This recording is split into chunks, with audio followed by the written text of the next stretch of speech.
L'OTAN affirme que son bouclier antimissile n'est pas dirigé contre la Russie, mais contre l'Iran.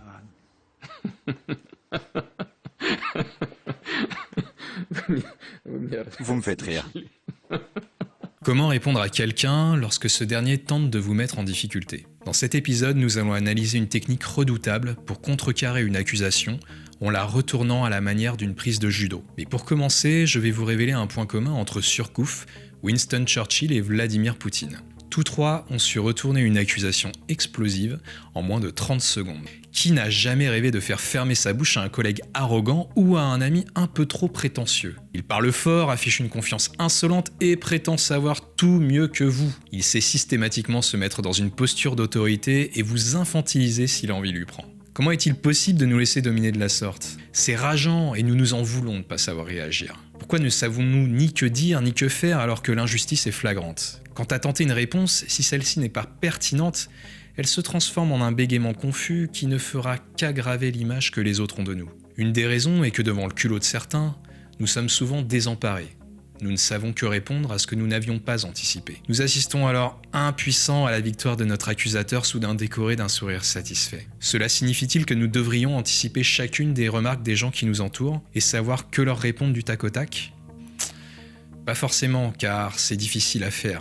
Toute cette frustration peut être évitée si l'on comprend ce qui fait qu'une riposte est efficace. Et votre professeur de rhétorique aujourd'hui sera Vladimir Poutine. Aux yeux du monde occidental, Vladimir Poutine, c'est au mieux un chef d'État d'envergure qui gère avec flegme sa politique internationale, au pire un dictateur sans pitié qui n'hésite pas à éliminer toute opposition à l'intérieur du pays, et selon certains même à l'extérieur. Et comme la réalité des choses est toujours plus complexe et moins binaire que cette présentation manichéenne, je ne vais pas dresser un portrait du personnage, mais plutôt de ses talents. En judo. Oratoire. Non, ça n'est pas une vidéo sur le judo. Car avant d'être le chef d'État qu'on connaît, Poutine s'est forgé au cours d'une carrière militaire au service du KGB. Formé aux techniques de communication et de persuasion des services secrets de l'ex-Union soviétique, nous pouvons parfois observer ces techniques pour retourner une conversation à son avantage. Observez attentivement l'extrait qui va suivre pour en avoir un exemple. Merci. C'est bon de rire après une dure journée de travail. Je vais rentrer chez moi de bonne humeur. Pourquoi sommes-nous inquiets? Ces radars et ces systèmes de défense couvrent notre territoire jusqu'en Oural. Ils neutralisent une partie de nos armes nucléaires terrestres qui sont la base de notre potentiel de défense. Tous les experts le savent. Ensuite, on vient nous dire « Ne vous en faites pas, nous n'utiliserons pas ce dispositif contre vous. Nous, on est les gentils, on est honnêtes. » Ça ne fonctionne pas comme ça. C'est pour ça que j'ai rigolé.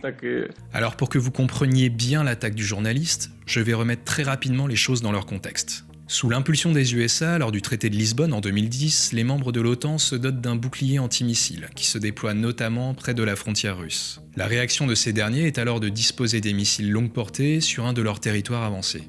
Pris de panique, les pays frontaliers alertent l'opinion internationale et l'OTAN se fend rapidement d'un communiqué affirmant que le dispositif antimissile est dirigé non pas contre la Russie, mais contre l'Iran.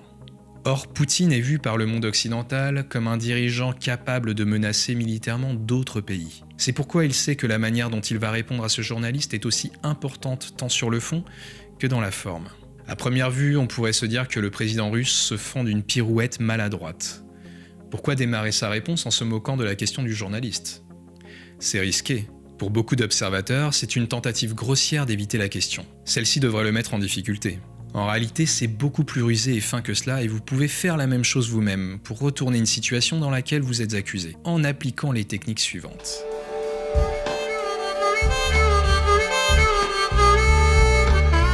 En assumant son rire d'entrée de jeu, il affiche un contrôle total de ses émotions. Car au lieu de s'offusquer, il montre à son interlocuteur qu'il ne se sent pas menacé ou gêné par la question puisqu'elle l'amuse. Il prend donc de la hauteur par rapport à cette dernière, ce qui est un signe d'assurance. La deuxième des conséquences est qu'il rassure son interlocuteur sur son état émotionnel. Après cette démonstration de bonne humeur, Il serait trop bizarre qu'il se mette soudainement à s'offusquer ou à se mettre en colère. C'est impossible et c'est désormais clair dans la tête du journaliste. Bien qu'encore méfiant, cela va permettre de le conditionner à recevoir une réponse dont il sait déjà qu'elle ne sera pas agressive. N'oublions pas que nous avons en face de nous un chef d'État réputé impitoyable et dur auprès de l'opinion publique occidentale. Vient alors la deuxième phase de sa réponse.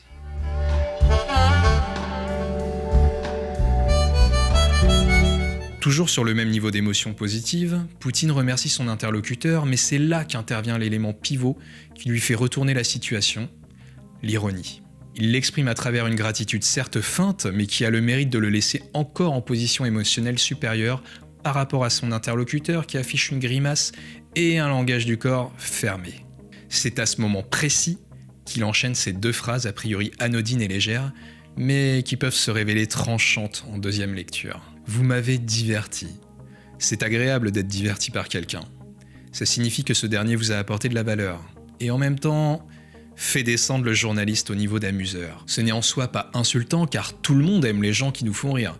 Mais en même temps, son rôle n'est pas de divertir mais d'informer. Dans le contexte d'une interview d'un chef d'État, s'il est un amuseur, il n'est pas sérieux. C'est bon de rire après une dure journée de travail. Notez bien l'emploi des mots « travail » et « dure journée ». Il souligne clairement ici l'opposition travail sérieux à rire divertissant. Vladimir Poutine arrive à être sarcastique sans vraiment passer pour un personnage cynique. Car si l'ironie passe ici sans être ouvertement insultante, c'est parce qu'elle a été judicieusement précédée de l'émotion positive. De plus, la combinaison de ces deux techniques informe son interlocuteur que la tentative de déstabilisation ne fonctionnera pas sur lui, et qu'il a déjà de quoi la désamorcer en introduisant la troisième et dernière phase de sa parade.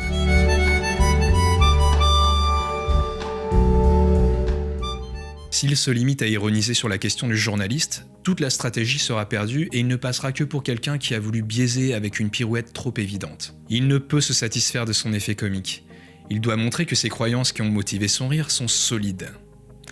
Il n'y a pas d'hésitation à avoir, il faut avancer fièrement ses arguments sans hésiter. C'est pourquoi il doit porter les stockades en déplaçant les valeurs induites par la question du journaliste. Lorsque ce dernier pose sa question, les valeurs induites sont: les Russes surréagissent, l'OTAN installe une simple précaution de défense vis-à-vis de l'Iran. Moscou, en déployant une batterie de missiles balistiques à un poste aussi avancé, ne prend-elle pas cet événement comme un prétexte pour imposer son influence en Europe? Le journaliste accuse donc indirectement les Russes d'ingérence géopolitique en Europe. Voilà le cadre de la conversation que tente d'imposer le journaliste. Mais alors que fait Poutine suite à cela?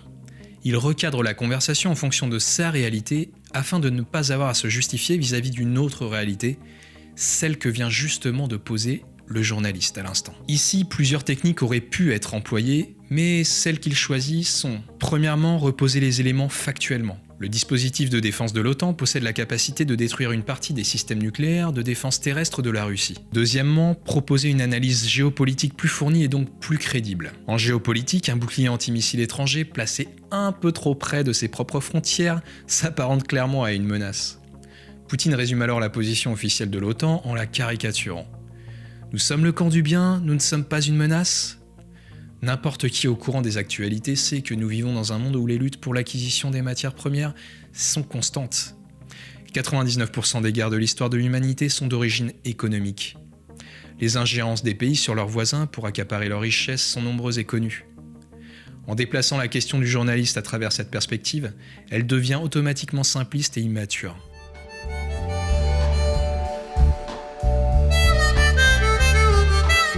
Comment Poutine aurait-il pu réagir autrement vis-à-vis de la question du journaliste? Voyons quelques scénarios ensemble avec les conséquences qu'ils auraient sur l'interaction. Premièrement, il aurait pu s'insurger, en lui disant par exemple « Comment osez-vous prétendre une telle ânerie ?» Le problème ici, c'est que ça montre un manque de self-control. Il aurait immédiatement mis son interlocuteur sur la défensive en le traitant d'imbécile. Deuxièmement, il aurait pu se défendre.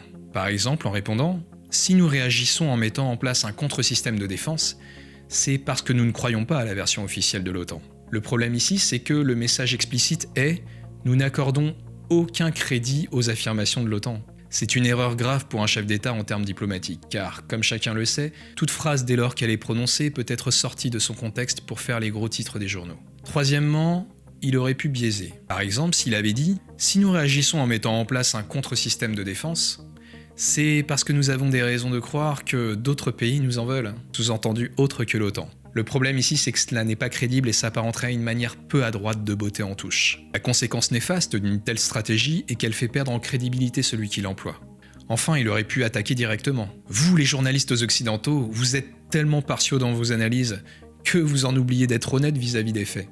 Le problème, c'est qu'en plus de lui coller une image fortement négative, d'un manque de self-control et donc de fiabilité, attaquer personnellement l'impartialité du journaliste revient à l'insulter encore une fois. Cela ne peut que rendre le reste de l'échange plus tendu encore.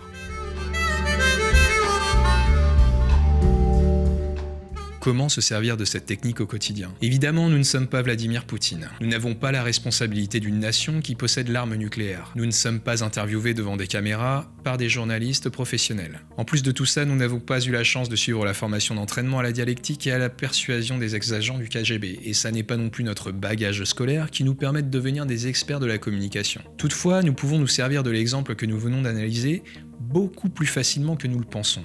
Il suffit d'en comprendre la trame pour la décliner à l'infini dans diverses situations. Le reste ne sera qu'entraînement. Prenons l'exemple d'une tentative de déstabilisation. Vous êtes face à quelqu'un qui vous plaît énormément et cette personne vous fait une remarque qui pique sévèrement votre ego. La première des choses à faire est de comprendre que votre ego n'est ébranlé par quelqu'un que dans la mesure où vous le rendez accessible à cette personne. Or, votre ego, c'est la croyance que vous avez en votre propre valeur. Cette valeur peut être plus ou moins haute, contrairement à la croyance populaire. Elle ne dépend pas forcément de critères objectifs tels que votre compte en banque, ou votre statut social, ou le nombre et la qualité de vos conquêtes amoureuses. Je pourrais vous parler longuement de ce qui solidifie un ego, mais ça n'est pas le sujet de cette vidéo. Si vous voulez en savoir plus, faites-le moi savoir dans les commentaires. En attendant, ce qu'il faut retenir, c'est que votre ego ne regarde que vous et vous seul. Le rendre accessible au jugement des autres, c'est le rendre vulnérable à quelque chose sur lequel vous avez un contrôle limité. C'est donc un mauvais calcul, et vous ne voulez pas passer pour un Don Quichotte à vous battre contre des moulins à vent. Vous avez déjà entendu l'expression « il faut laisser son ego de côté ». Je pense que c'est une erreur d'employer cette expression car elle laisse entendre que votre ego prend trop de place et que vous devriez vous en débarrasser, comme quelque chose d'encombrant, d'inutile. C'est une idée dangereuse. Je pense qu'au contraire, vous devez cultiver votre ego sainement et le considérer comme une part précieuse de votre inconscient. Et personne ne laisse ce qu'il a de précieux à la portée de n'importe qui. Donc au lieu de laisser votre ego de côté, rangez-le dans son écrin et mettez-le en lieu sûr dans son coffre-fort, bien derrière la vitrine qui est l'image que les autres ont de vous. Et pour finir, enfermez-le à double tour. Mais revenons à notre tentative de déstabilisation. Le meilleur moyen de montrer que cette tentative a échoué, c'est de s'en amuser. Commencer par en sourire et montrer une certaine légèreté par rapport aux propos va désarmer votre interlocuteur. Mais comment réagir en cas de remarques blessantes qui touchent directement à nos complexes les plus douloureux? Prenons 3 critiques ouvertement dures et qui sont censées nous laisser sans réponse. Premièrement, tu n'es vraiment pas sérieux. Deuxièmement, je ne te trouve pas très attirant. Et troisièmement, tu es trop petit. Que puis-je répondre? Voici les 2 techniques les plus puissantes qui vont vous permettre de retourner la situation à votre avantage. Premièrement, en assumant pleinement ce qui est reproché. Absolument. C'est grâce à toi et je t'en remercie car en ta présence je m'autorise à me relâcher. C'est parce que je réserve mes efforts pour ce qu'il y a de mieux. Tu as au moins la qualité d'être observatrice. Tu marques des points on dirait. Ah tant mieux, quand je t'observe je me sens tellement à la hauteur, ça m'aurait navré que tu te sentes moins à l'aise si j'avais été plus grand. Deuxièmement, en exagérant les propos de l'autre. Il s'agit ici d'aller encore plus loin que l'affirmation qui a été faite par votre interlocuteur, en étant beaucoup dans l'exagération. Mais tellement, et encore là je fais des efforts. D'ailleurs c'est dingue. Je demande chaque matin à mon reflet dans le miroir comment il fait pour lever autant de filles. Je suis sûr que je peux faire mieux encore. J'ai croisé 5 mecs plus petits que moi aujourd'hui et crois-moi c'est rare. Mais je n'aime pas être le dernier dans mon domaine. Trop petit, trop mignon, trop intelligent. Je suis gêné par tous ces compliments sur moi. L'avantage c'est que tout ce que tu peux me dire, ça me passe au-dessus de la tête. Conclusion. Le but de cette vidéo c'était de vous montrer qu'il existe bien des façons de retourner une situation qui vous semble défavorable lors d'un dialogue. L'une d'entre elles consiste à recadrer en souplesse la conversation. Pour résumer les 3 phases qu'il faut retenir pour vous en sortir, il y a premièrement l'émotion positive, en souriant et en ayant un body language ouvert. Deuxièmement l'ironie, placez une petite punchline ou amusez-vous de la situation ou de la remarque de votre interlocuteur. Troisièmement, en déplaçant le cadre, remettez vos valeurs au centre de la conversation. Les politiques, les journalistes et les personnes médiatiques usent de ces procédés pour briller lors des débats. C'est ce qu'on appelle plus généralement l'art de la répartie. Et c'est extrêmement puissant, car ça vous permet de démontrer une grande intelligence sociale. Vous affichez un contrôle de vos émotions qui est une qualité plus rare qu'on ne le pense. Il y a bien sûr des niveaux dans l'art de répondre à quelqu'un. Donc pour conclure cette vidéo, j'aimerais vous donner 2 citations qui illustrent selon moi une répartie proche de la perfection.